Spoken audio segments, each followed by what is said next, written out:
Imagine a vibrant discussion between people that includes both openness and critical thought in the pursuit of truth.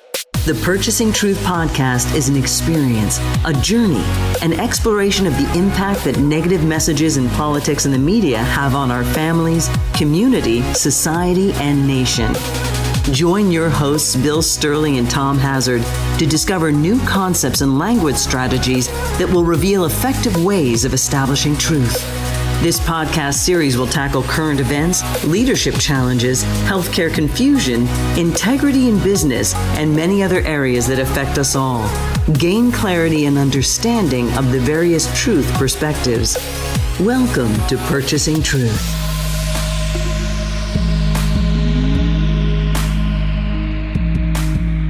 Hey everyone, welcome back to Purchasing Truth. I'm Tom Hazard, along with your host, Bill Stierle. And, Bill, there seem to be a lot of struggles going on in people's minds and actually in also their rhetoric, what people are saying in our government. And I think also just among our citizens that feel like there are these very polar opposite struggles and people are describing them as,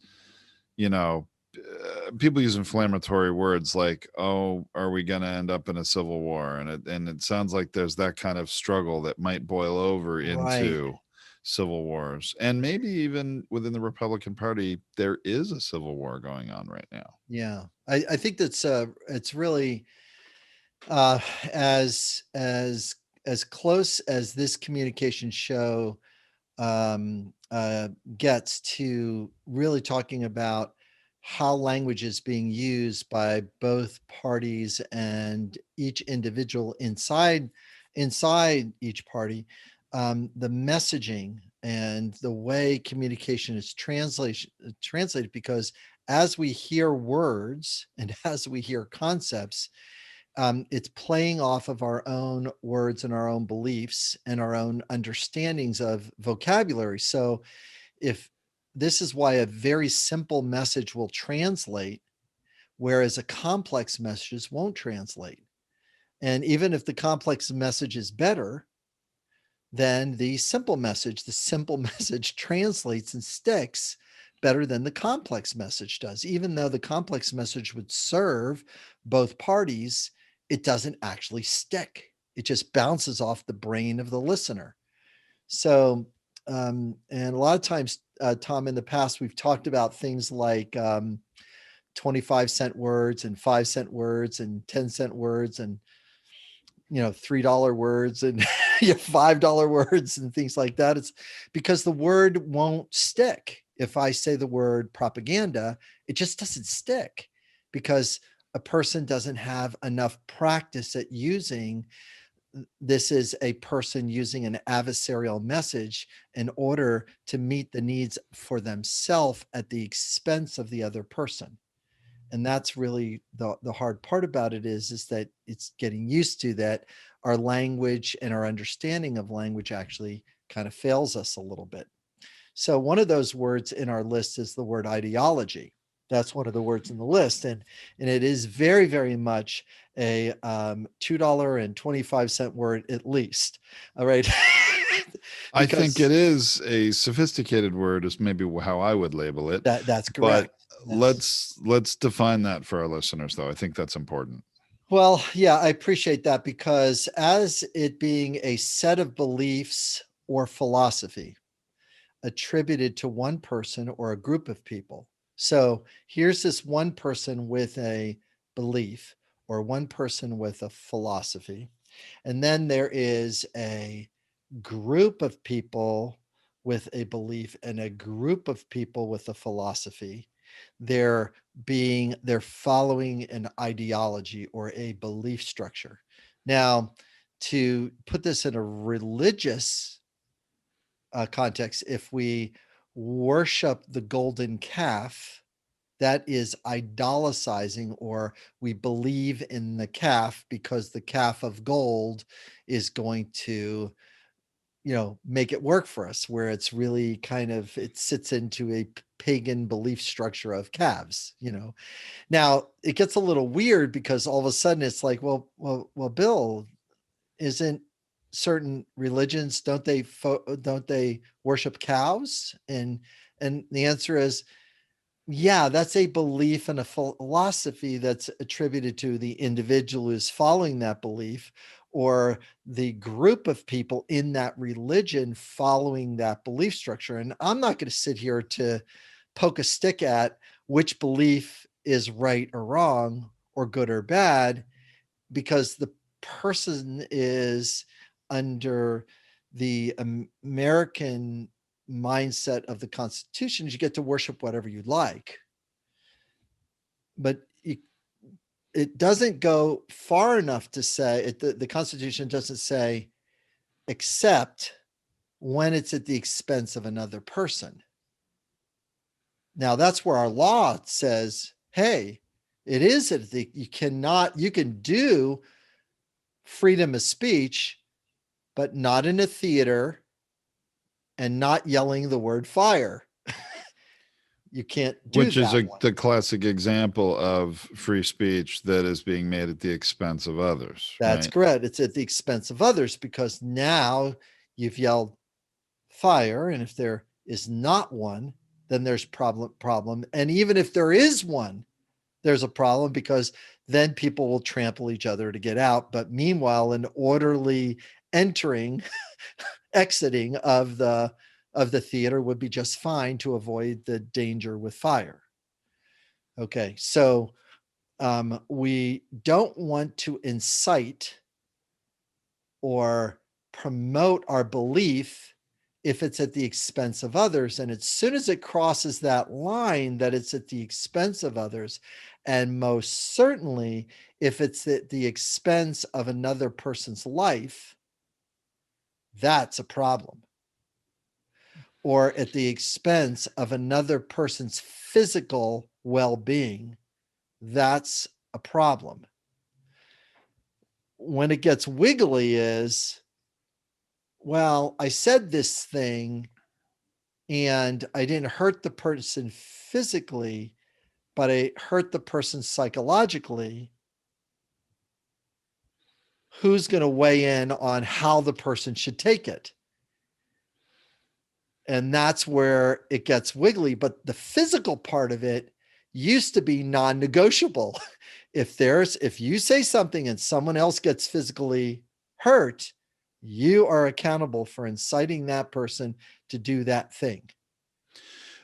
Let me try to make a comparison here, Bill, because I think it might be helpful. It sounds very similar to me, where the law that exists, where if you don't commit murder, but you are somehow a party to an action where someone is killed by someone else, you can be charged for that murder as well, even though you didn't do it. That's correct. Yeah. And to me, that sort of is similar to taking action that might seem innocuous on the one hand, like in a silo in and of itself, but it's what it does is causes harm to another. Right. You were involved in it, you didn't stop it, all these sorts of things. And that, so I know it's not the exact same thing, but I think it's it is exactly, it is comparison. exact same thing. It's the exact same thing, because literally there are people in jail sitting that planned the murder but did not do the murder. Charles Manson is the first person that comes to my mind. He did all the planning and got everybody all motivated to do it. All his, his family went out and, killed some people. That was horrific. Right. Well, why is that not the same? It's not same. It's not same in the horrificness of the way it showed up at that time in the world. But at the same way, if we are a nation of laws, then the things that were said on January 6th at the rally outside of those fit into that category of, you said something not to foster a peaceful transition, but to cause a physical, violent, action. I would say action. That's exactly the word, Bill. I was trying to, at the tip of my brain, same as you, was action. Action. It really motivated people to take action. Yeah. And once they're all hyped up and they get down there and they're at the bicycle rack type barricade at first, right? Because there was no big fence that day. And the police are on the other side of it. I mean, they're rowdy, they're angry, they're riled up. The police are trying to keep them back. Well, they just felt, well, of course we need to push back on the police. I mean, we're trying to get into the Capitol. It makes perfect sense that the words that were spoken at that rally, as well as a lot of words spoken in the weeks and couple months leading up to that rally. Oh, that one's upsetting right there. So that one is very, very upsetting because that's called seeding a belief or seeding an ideology to move the person's belief and philosophy to be more and more and more in agreement. And you're not pulling the trigger, but you're basically buying the gun, putting the bullets in, but you're actually setting and putting the person in the place, putting the person in the place when the thing can take place. Hey, listen, if you want to have your rally, you don't have it the day of, you have it the day before. But guess what? They had it the day of. And if you want it, well, have it the day before. If you want to if you want to be heard about election fraud and you want your people to still stay loyal, have your thing the day before. Do not have it the day of, because if you have it the day of, you don't know what they're going to do with that message. But it was very intentional to have it that day, because that's the day that the certification of the electoral votes was happening. And they wanted, or at least I guess I don't know what the people want, but it was very clear from what the president had said, among others, they wanted Mike Pence to not certify those votes. And they wanted the people's voice to be heard, right, to influence our elected officials. Yeah. And the thing is that there would be no impeachment trial right now. None, if it was the day before. There would not be an impeachment trial because that would be a party in complaint in a situation to be protesting something they didn't like, that they believed that was true. And with that truth, they are being in the discussion of how to find the truth, not really looking at, I don't know, facts like you and I were talking about. Facts don't matter when it comes to emotion and empathy. Just doesn't. Somebody's upset, telling them the fact will not help them. And that's, boy, do I personally understand and believe that, Bill. I mean, certainly from experience. And what's really, I'm able to empathize with those people in my mind and have compassion for them, because I firmly understand many of those people believed or still believe the election was stolen. They do. Because President Trump was saying to them all year long leading up to the election, all year long, if I lose, then we'll know the election was rigged. Or if I lose, right, it could only happen if there was fraud, if it was rigged. And so he teed the ball up for people so that as soon as Joe Biden was declared the winner, all these people like, oh my gosh, there it is. This election was just stolen from us. Right. To them, that was a marker that said, oh my gosh, we're losing our country.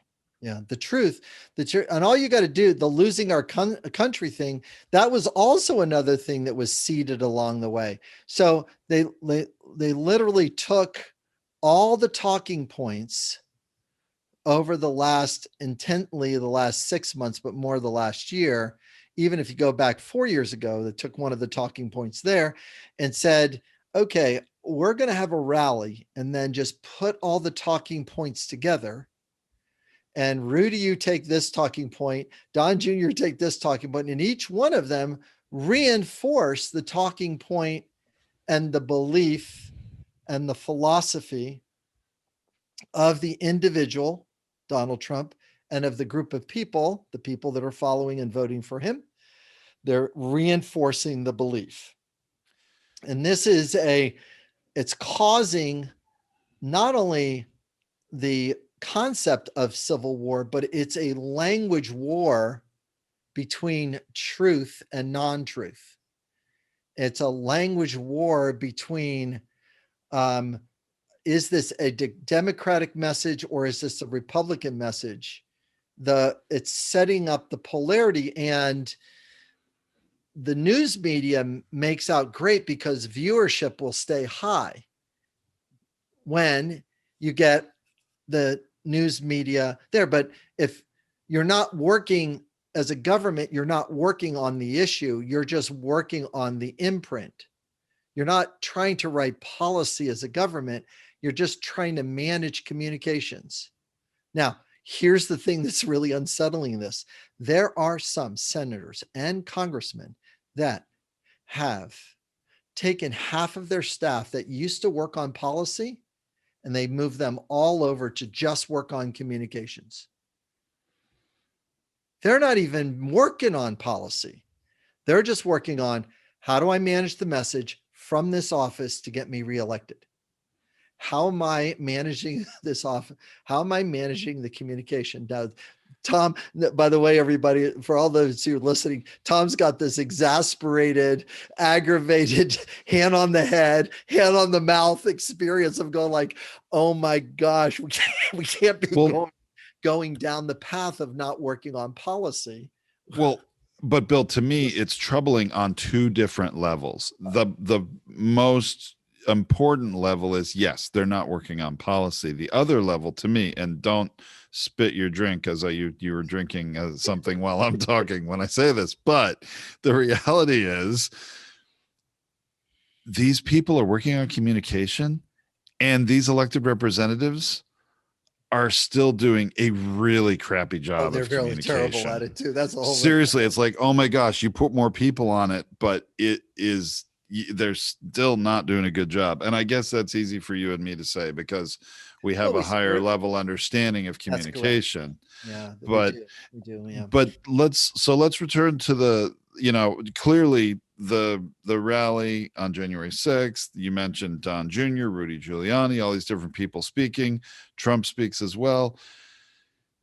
This fire was started, and when each of them speaks, it's like they're fanning the flames. They're correct. Giving it more oxygen, and everybody's getting more heated and upset and angry. And then the president says, we're going to walk down that street to the Capitol, and I'm going to be with you. I'm going to be with you. That sentence. Now, if he would have been with them, and if he would have went there, of course he wouldn't have, but if he would have went there, then he is that next level of a part of the insurrection, right? Sure, he would have been directly involved, he wouldn't even have been charged with inciting it. He would have been charged as an insurrectionist, right? An insurrectionist. But now all of a sudden he's one thing removed back. It's sort of like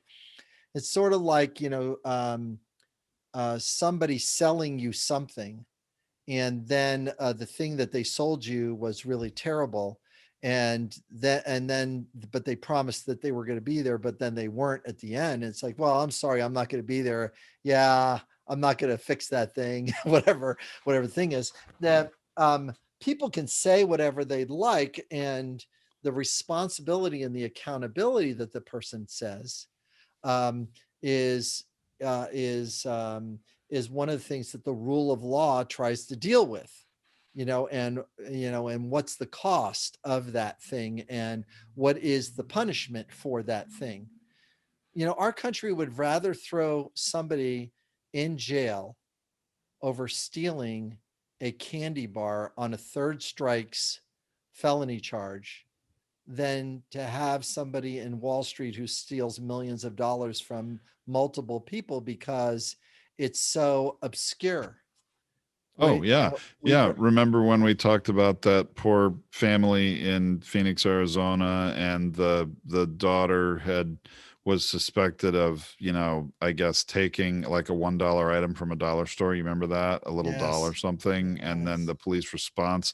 I mean, that is what we focus on. All right. Well, I'm sorry. I don't mean to get us off on that tangent, But but it let's is, come yeah, go ahead. let's come back to now, fast forward a little bit and stay with our Civil War theme here, Yeah, because the result of what happened January 6th and the stand that representatives in Congress made that next, I guess, wee hours of the morning to speak out in favor of voting to certify the electoral college vote, and then even beyond that, fast forward to the impeachment vote in the House, where Liz Cheney and 10 other Republicans voted to impeach President Trump for correct, inciting that insurrection. correct. In the days since then, now there is some serious infighting and struggle within the Republican Party of those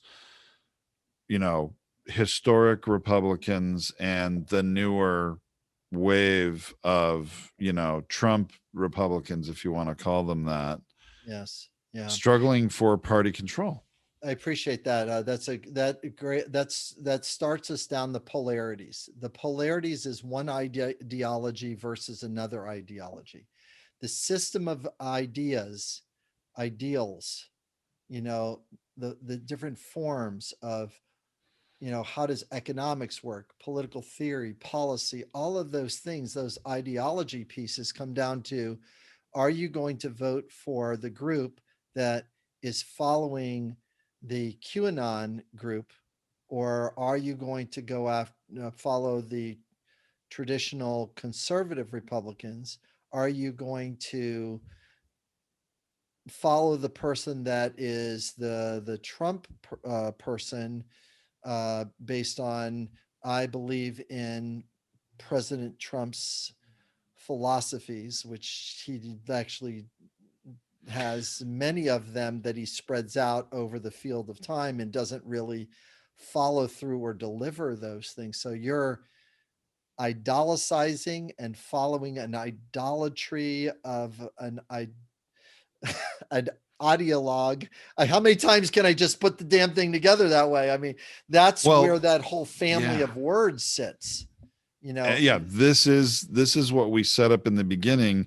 These are different ideologies within different groups of the Republican caucus, or That's correct. Republican labeled representatives in our House of Representatives and our Senate, Yeah. our government in total. But certainly that's what's got the most focus, is in the House and the Senate, especially the House, with you know these votes over stripping Marjorie Taylor Greene from her committee assignments because of some of the ideology she Ideologies that she espouses. shows, and then they're it's interesting. They're willing.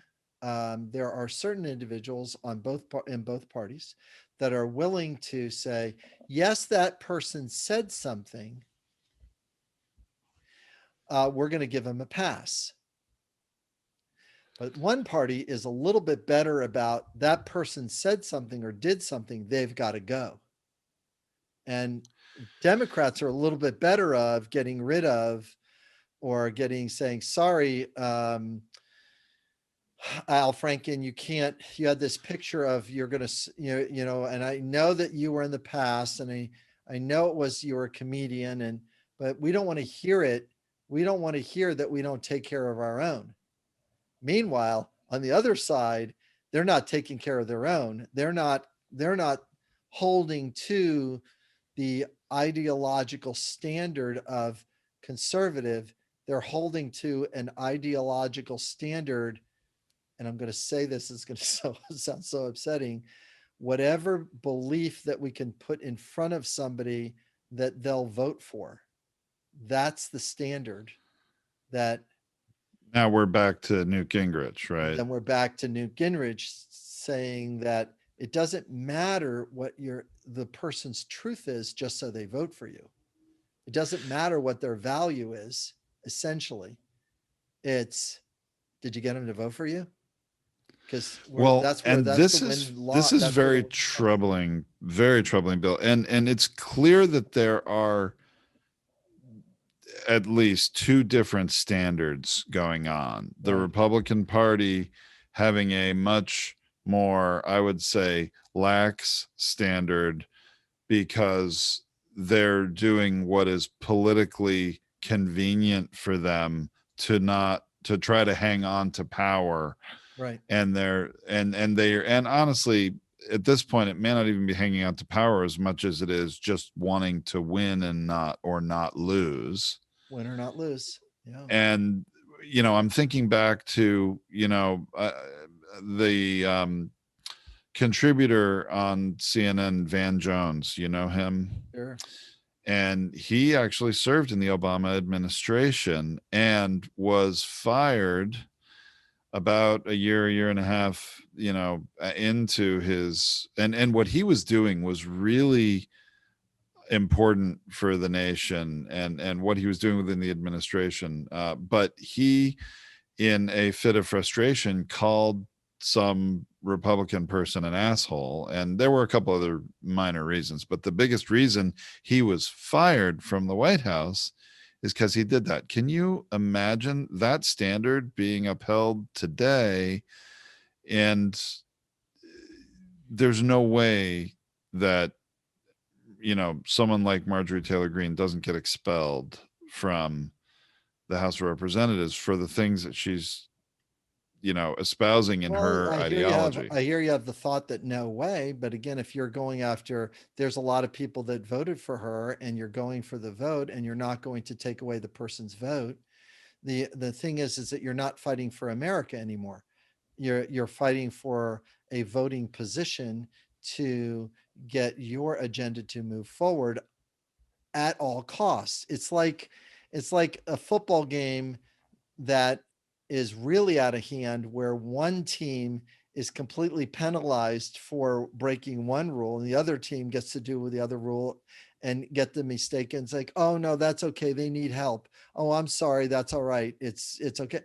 That narrative of separation of the 75-cent word, or actually it's more like the $2.50, is the word hypocrisy. Well, the word hypocrisy doesn't translate to the masses. They don't seem to care. No, they it's worse than that. It's that they don't understand or apply the definition and hold themselves accountable to that definition, because it's my team. It's my ideology. I voted for this. I have my self-worth here. I have my identity over here. I have the hat. I have the t-shirt. I've already bought in here. I can't call myself being a hypocrite, because they can't even see it in real time, because it's their team, their ideology, the thing they're idolizing. This is such an uncomfortable conversation. It says, because it's like, wait a minute, we don't do idols. America's not supposed to do that. We're not doing that. In fact, we haven't written it, separation from a church and state. We don't want those two things together. We don't want this to be ideological. And other countries, by the way, that have religion and the state together have all kinds of problems regarding equality and inclusion and cooperation and collaboration, respect, mutual respect. Oh my gosh, it just gets messy really quick, because they're not looking at the human condition as number one on a field of time, and number two, can we get our needs met here? They're not even in that. They're not even on that ballpark. So It's just, it seems so sad how low the bar has, come. Can you imagine, even in Paul Ryan's House of Representatives, would he give cover to the kinds of things that this representative from Georgia, Green, is saying? I don't think he would. I mean, there was a time when the party would have shunned someone, at least censured them formally in a vote, just to be able to hold some moral high ground and say, this is not what the Republican Party stands for. Well, they just did it recently with the King guy in Congress yes. King in Iowa, but they ain't doing it now. They've crossed that line. They're not doing that now, because otherwise, this gal has presented herself as a perfect lightning rod for them to turn the corner, and they're not, which is that's really the shocking part, and they actually the disheartening part. They're looking at the 73 million votes, and they're thinking, well, I can't, we're not gonna, well, we won't be back in power for forever, if we don't. Well, and so what they're saying is, we're going to allow this speech Right. to happen, right, at the expense of other things, because they are fearful of upsetting that voter that they believe Trump still has tremendous influence over. yeah. And he probably does. And so what winds up happening is speech over speech. It's going to be a polarity speech: Democrat versus Republican, Wall Street versus Main Street, urban America versus rural America, rich America versus poor America, one religious group pitted against another religious group, or a non-religious group, immigrants versus fourth generation immigrant, not against natives. The natives are their own group of polarity. Yeah, all of you guys are immigrants. Get off our land. What is what a Native American would say. Capitalism versus socialism. There's problems with both systems. That's why we have both. We have some of our things that are socialist, and some of the things that we do are capitalist. We get to have both. If we have a healthy relationship with both, it goes better. If you don't have a healthy relationship with both, then one side starts to gobble up the other side. Socialism can gobble up capitalism. Take a look at the problems in Russia. I mean, that's a great example. You're right. You don't want that. You want the balance of those things. Taxes as something I'm proud to pay because it supports the collective good. People will be that's not the mindset of most people in the United States. That is not the mindset they're having. I want to be in a tax bracket that's high enough so I can hire the person so I don't have to pay taxes, because I don't want to be a part of, or I don't believe in the socialist elements of our country. I don't want to pay for roads. I don't want to pay for police. I don't want to pay for, I don't want to pay for firemen because, it rains in Alabama and I don't want to pay for California's fires. I don't want to do that because it's not firing here. But they're not doing the greater good. Otherwise, if we didn't do that, then every time there's a hurricane in Florida or Louisiana or whatever, we the rest of the country would just say, sorry, gotta pump out your own basement, we're not going to send rebuild FEMA your there. house. Yeah. We're not gonna act as a collective. We're not supporting, you, even though you're part of the United States. I know that you've got representative, but you know what? Your representative doesn't fight hard enough, and they don't have enough power. So we're not gonna do anything. That's the that's what and that's what winds up happening when, and you can create an entire political career on polarities. I mean, there's no doubt that there's many representatives that stayed in the 6, 12, 18, 30 years. I'm thinking of Strom Thurmond and some of these other folks that just stayed in it, and they kept getting voted in by their constituents because they had enough messaging there, and there's enough generations that goes like, yeah, I believe in that thing. I'm not voting in a different direction. So if you think about it, and just take a gentle breath of, or take a breath of this, especially as especially as us as Americans, and trying to work as a collective, especially us as Americans trying to work as a collective, is when Mitch McConnell was in charge of the Senate. Basically, we have a person from the state of Kentucky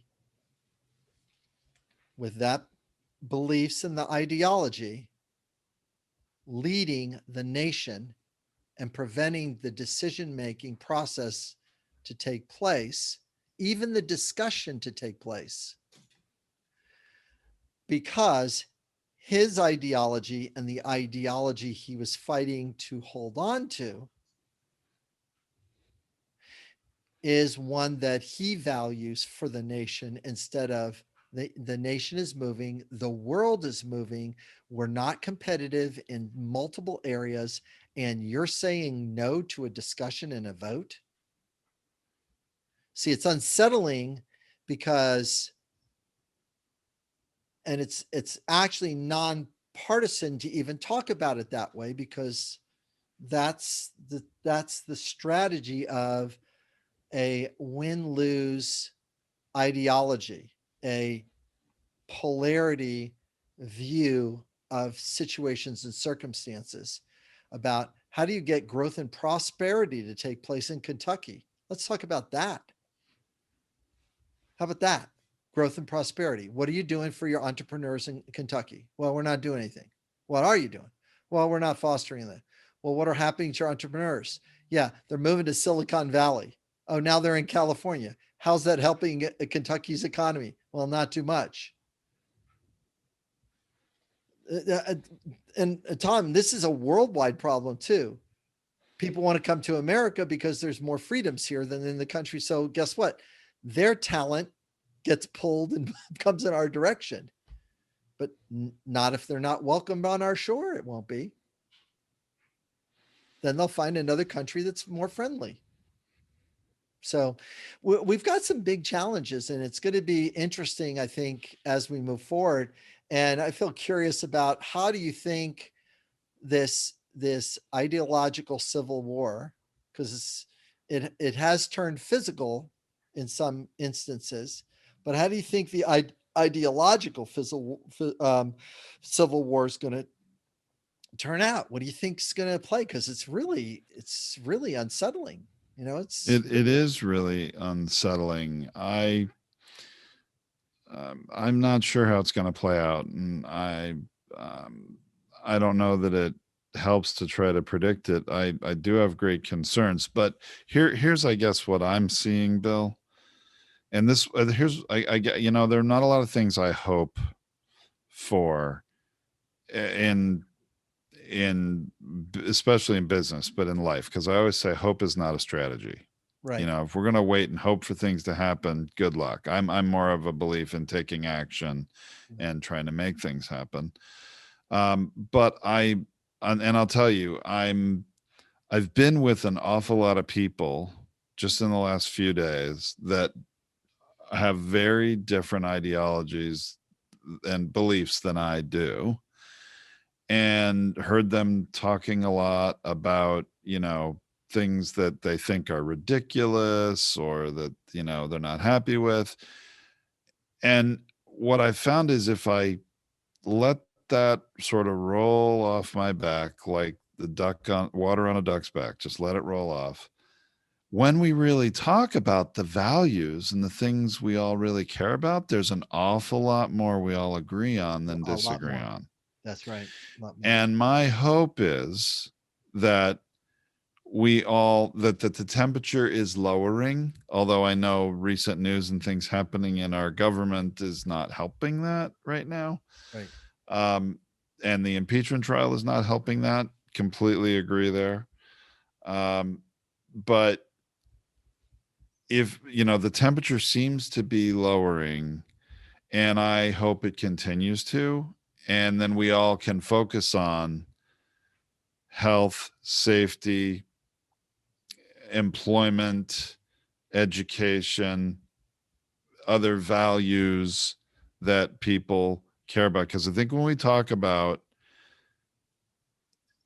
values and prosperity and some of these things, I think there is a lot more we agree on. And then that doesn't leave as much oxygen in the room. Correct. Right. For the polarity speech. That's what I'm hoping, Bill. Exactly. The polarity speech, there needs to be a new language to address it. And one of the common values that we can start moving into, if anyone had the courage, is what fairness would look like. What does fairness look like? Because it's a pretty young, child development wise, it's a pretty young need to get the need for fairness met. So does it meet the need for fairness, and what does fairness look like between Wall Street and Main Street? Clearly the those two things are not connected. It's those economies have grown to a place where they're separate from each other. They're separate. And that is not a healthy capitalism strategy. It's not to have them separate, because then you just got a bunch of gamblers over here just watching numbers and winning and losing money on a daily basis, and just all the people that have wealth are in that space, because most of the people are not in that space. They're slugging it out in Main Street, and the nurturing of Main Street economy is really the thing that's going to bring it back, so that the stuff that happens with hedge funds and things like that, that doesn't dominate the news space like it does. It's like, wow, look at those gamblers. It's sort of like going to Vegas and somebody pulled the slot machine because they happen to be at the right place at the right time, and we're smart enough to get a group of people to come in, because that's the way a casino gets busted.